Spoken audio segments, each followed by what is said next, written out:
What's good, everybody? Welcome to another edition of Behind the Turnbuckle. We drop tons of content every single week. Just follow us right here on our YouTube page, turn on the notifications, and you will get all of this. Do not forget Monday nights, 10 p.m. Eastern Time. It is the last word. He is Big Tommy C. I'm the coach. And here on Fridays, we usually do like one topic, Tommy, 10 or 15 minutes, just to get people's thoughts cranking. And now as we get closer to January, we're getting closer to Netflix, and there's still a whole lot up in the air when it comes to Monday Night Raw and Friday Night SmackDown. But Triple H, he's in charge now. And Tommy, it came out this week that Netflix, they're planning on 3 hours. No. SmackDown, they're going back to 3 hours. No. First and foremost, your thoughts on those announcements. I don't know what we're doing, Coach. How can they go back to 3 hours? It doesn't work. 2 hours moves. And we all know this is Netflix's new deal here, live streaming. So it's in its infancy for them. It's not in the infancy for WWE. They know how to do 2 hours. But when you ask them to do 3 hours, it becomes three segment matches. And I mean 3 matches that are 3 segments long in a 3-hour show. Boring. Please reconsider it. You're muted. How about we hit that? There you go. See, I got this new microphone. Sounds like $1 million. Don't try and stop me. No. It's night and day, Tommy. You just said it. It goes from multiple segment matches to, man, I got to get everything in right now. You've got entrances as guys and ladies are walking out. I'm here for it. But Vince Russo, who's been here on the show, and I do a show with him, he is convinced that in the next 18 months, Triple H will walk away from the WWE. Now, recently on Click This, Kevin Nash, who's been buddies with Triple H for well over 30 years. And he had an interesting take on how things have progressed, how things could have been if Vince wasn't pushed out the second time. I want you, Tommy, to listen to the sound from his podcast and an interesting philosophy on the fact that Triple H is still here. Listen to this. As soon as he got his hands on the controls, changed, and it was the product became, I mean, it just was night and day. And then, Vince almost tried to kibosh it, and they went through all that again. And then I think at that point, if it wouldn't have went the way it did, I think Paul would have walked. I think Steph already had. I don't think that. I had Vince stayed and taken creative back. I have a few. I mean, we never had the conversation, but I know Paul. I just think that it was like, have talked to Paul about some other things. I mean, I know some information things that made me feel really good when I heard, how they felt, Endeavor, how they felt about Paul. So a lot to unwrap right there. First and foremost, he believes that Endeavor loves Triple H being in charge of creative. So far, nothing to say that isn't true. Let's start with what he said about Triple H walking out if Vince would not have ultimately been pushed out. Stephanie was already gone. He believes Triple H would have been next. Do you? Wow, that's really boy, there's a lot there. Listening to Kevin Nash and knowing how tight he is with Triple H, I find it hard to believe that Triple H would walk away. But to make a point, I could see Triple H walking away. And when I say walk away, I'm not saying go to AEW and become Tony Khan's right-hand man. I mean, just totally leaving the business. So guys at Endeavor see it and say, wow, he's not even going to AEW. And this is a great mind. And we could work with him better. He's younger. And the fact is that if something Vince didn't do and Triple H did do, Vince would want no part of it, namely NXT. So I think he would have laid out and left. It would have been a while, or who knows how long it could have been. Boy, there's some interesting words that are coming from Kevin Nash. Knowing how much Triple H loves the business, for him to walk away, that is a big deal. It really is. But understand this, Tommy. His baby is NXT. It's no secret that Vince, and this is one of the traits among many that I just don't like about Vince McMahon, is he cannot accept when somebody has a great idea. Instead of saying, hey, contribute everything has always had to go through Vince. So at the end of the day, Vince can either say it was my idea or I approve that idea. He hated NXT. And so, Tommy, these NXT stars that would get right to the brink, and then the natural thing would be to bring them up, a lot of times that has not happened, and because of Vince. And I think when that becomes your first baby, NXT was kind of Triple H's WWE. It was kind of like him starting where Vince started back in 1982 or 1983. And it comes to a point, Tommy, when you've made so much money with bonuses, he's averaging $10, $20 million a year. So I think what Nash is saying is he would have walked away, laid out. He just had a heart attack. Wow. And his wife, who knows, she was already gone. But I think it shows, it takes you to the point, Tommy, of how bad things really were close to Vince. Mm-hmm. Yep. As bad as it's ever been. Yep. You're absolutely right. He had no interest, and I know this for a fact, Coach. He had no interest in NXT at all. He barely ever went to the Performance Center. And if he did, he wanted to see the Performance Center. Oh, I built this. My money paid for this. But he can give two craps about the superstars that were there. And look at the guys they built up. Seth Rollins, Roman Reigns, Moxley, it was Dean Ambrose. All those guys came from NXT. No doubt. He wanted no part of it because Triple H started it and it succeeded. And Vince went like this. I don't care. And that's there's so many layers that still are out there. And Tommy, we're going to be able to talk about this until the end of time because it's one of the most disappointing stories, relationships in the history, not just in sports, but in sports and all of entertainment. And the fact that Vince is now on the outside looking in and Triple H is running everything, you got to believe that behind closed doors, Triple H is loving the fact that he's getting all of this adulation, all of this love for turning it around, just like Nash said in there. He goes, it was like night and day.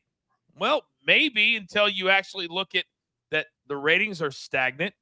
They're going to do less shows. They're still going to do 3-hour shows, and people are screaming for 2-hour shows. So if that's the case, Tommy, how long is it going to be before Triple H is getting yelled at on social media, just like Vince was, for not listening to people around him and working on creative?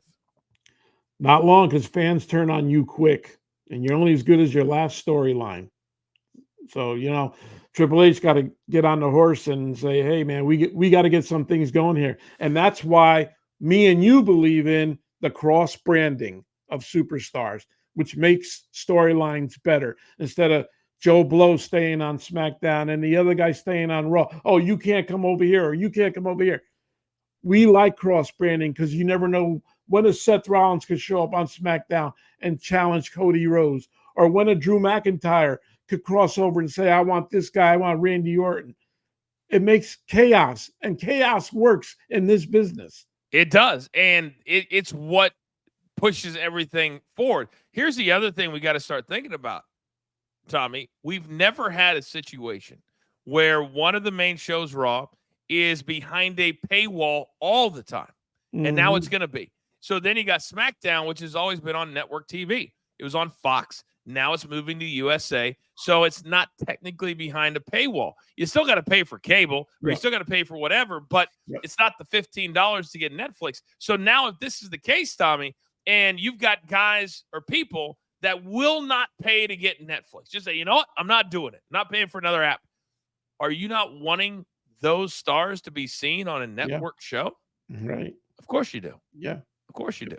So you've got to keep the crossover going, or half the audience, maybe less than half, they're just not going to see all the stars from Raw. And right now, I love a lot of what they're doing, but Triple H has got to sit down and maybe go back to what Vince Russo said. Have 2 or 3 guys and write everything. But Triple H is putting himself as the first person out on SmackDown, as the person at the press conferences, at the pep rallies, who's the first one to go out with the camera. And, maybe I would too, Tommy. If I had the ability to do that, maybe I would do that too. It's hard for me to hate on somebody when maybe it's jealousy too. Right. I can admit that. Right. You're absolutely right. But Vince never did that. Nope. When Vince was in charge, he would never put himself out there. At a press conference, he would be like, because I hosted all of them. Hey, coach, I don't want to talk this time, or I don't want to, and he would tell me what he wanted to do. But he certainly was not playing his music and spitting his water to come out and be the guy and be the Yep. man. Yep. Sometimes you got to take a step back. Yep. But do you believe this? Last question. Because Vince Russo does believe this. That is all the good vibes that are going on right now, that they will quickly end. And that Triple H, for one reason or another, because, Tommy, UFC, they don't like to pay fighters. They say they do not. I think that's going to flip now, and I would just pay guys more to be on all the shows. But I think part of the reason they don't do it is because they want to keep the contracts where they're at. And that means less shows, you get paid less. That's the philosophy. Listen to their COO, Tommy. Yeah. He said, we're going to charge for more tickets, but do less shows. What company does that when you're playing towards kids? Yeah. No, that's a ridiculous statement. And let's face it. I mean, you see UFCs, they have a pay-per-view every month or something like that. And then you don't see them and they're on ESPN or whatever. But our guy, the WWE superstars, and the reason why they should make more money is they do live events. Like you said, they're going to be less, but they do TVs every week. Every week. They're going to be on Raw or SmackDown. So they're being seen every week. Not like, unlike some, I couldn't name you top 5 UFC guys besides John Jones and McGregor and all these other guys and the other guy, Alex somebody. See how it is? I mean, I can name you 10 No, but I'm serious because you're not seeing them every week. And that's why you should make the money you make. The philosophy is a little different. That'll change when the cash cow will not be a cash cow anymore. Because we know in this business with WWE and UFC together, TKO running both of them, we know who's making the money. And remember this, they bought WWE to take the profits and pay off their $4 billion nut over here with the UFC. On top of that, imagine this. If you are a person, and I tell you, you're going to make $100,000, but I give it to you first, and then I say, all right, you get to keep everything you don't spend. Are you going to keep a little bit more than if you start at zero and we pay you out? Yep. Of course you are. It's the American way. It's the human nature. And Tommy, they've already got the $5 billion. They're not a pay-per-view company anymore. So whatever they don't spend, like no pyro, take down certain things, don't build WrestleMania quite as big, guess what? You get to keep more of that $5 billion. Yep. I think it's severely going to hurt the product because finances are way ahead right now of creative. Yep. And they're going to continue to be. Endeavor does not care, Tommy. No. They do not care. They want to pay off that $4 billion as fast as possible. Yep. It's going to be fascinating to see. Yeah. I think you're going to see a lot of infighting. They're already moving everything out to Vegas. The Performance Center is going to Vegas. I think ultimately they're going to be in one big building, UFC and WWE in Vegas. That's going to be the home for everything. So all those poor people in the Northeast, in Stanford, that work in that brand new building they just got, in my opinion, in the next 3 to 5, they'll either keep their jobs and move, or they'll be out of a job, and it sucks. And as you know, and I know, and I still know people there, there's a lot of talented people over there that know how to produce TV and create a package and create a graphic and music and everything like that. And for those guys, and I really believe you. I think in 3 to 5 years, or maybe even less, if they can get out of this big deal that the chairman put them in for $1 million for this thing on Washington Boulevard over here, if they can get out of that and pay a fee or something to move the company to Vegas, they'll fucking do it, Coach. Wow. All right. We'll put a pin in that right now. But remember, you watch this and remember what we said. We spent over 45 years inside the building at WWE. We know how these guys work. And also you throw in now in Denver, it's not always a good thing when you make things bigger. It's not always the best. Nope. All right, that'll do it for this week's edition of Behind the Turnbuckle. Remember, just subscribe to our YouTube channel. That's the easiest thing. Turn on your notifications, and you get a little ding every time we drop an interview, we drop a show, whatever it is, as we continue to grow. We're only 7 months into this thing. We're just getting started. All right? For Big Tommy C, for Producer Man, for our intern Dan, I am the coach. We'll see you next week right here, Behind the Turnbuckle.